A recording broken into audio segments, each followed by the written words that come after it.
Welcome back to বর্ণিল ভুবন। আসসালামু আলাইকুম। আবারও স্বাগত ঈদ এপিসোডে। ঈদ মোবারক। এখনও চলছে ঈদের আমেজ। পূর্বের ভিডিওগুলো থেকে অবশ্যই জানতে পেরেছেন এবারে আমাদের ঈদের মিলন মেলা, ঈদের আয়োজন হয়েছে আমাদের গ্রামের বাড়িতে। শিকড়ের টানে আমরা গিয়েছিলাম গ্রামে। এখন শেয়ার করতে চলেছি, দেখুন দুর্দান্ত একটি মজার ভিডিও, উপভোগ্য ভিডিও, চমৎকার ভিডিও, যেটি সালাম এপিসোড।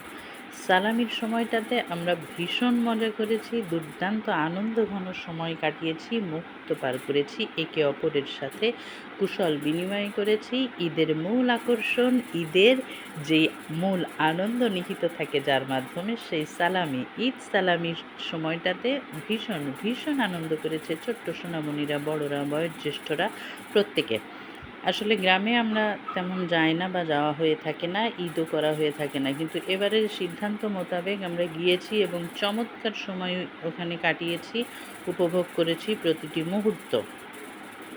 গ্রামে আমরা যাওয়া না হলেও আমাদের যে চাচা চাচিরা আছেন তাদের সাথে আমরা সবসময় যোগাযোগ মেনটেন করি, আলহামদুলিল্লাহ, এবং এটাই করা উচিত সকলের।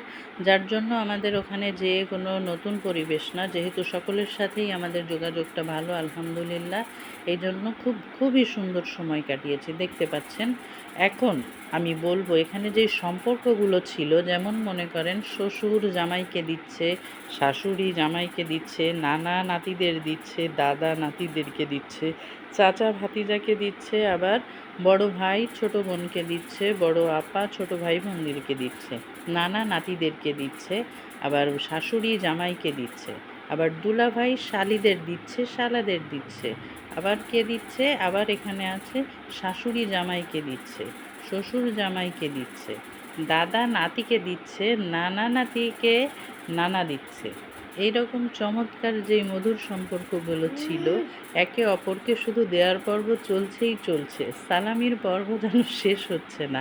সালামির একটা লাইন শেষ হয় তো আর একটা লাইন শুরু হয়, একটা লাইন শেষ হয় তো আর একটা লাইন শুরু হয়। দুর্দান্ত মজা করেছি আমরা সবাই, ভীষণ উপভোগ করেছি, আলহামদুলিল্লাহ আলহামদুলিল্লাহ। এভাবেই যেন নিজেদের মধ্যে সম্প্রীতি সকলেই বজায় রাখতে পারি, সেই দোয়া করবেন। এবং গ্রামে যে সকল আত্মীয় স্বজন থাকেন তাদের সাথে আমাদের উচিত সুসম্পর্ক বজায় রাখা, সুস্থ সুন্দর একটা সম্পর্কের মধ্যে থাকা। কারণ কি বলা হয়েছে, হাদিসে বলা হয়েছে, আত্মীয়তার সম্পর্ক ছিন্নকারী জান্নাতে প্রবেশ করবে না।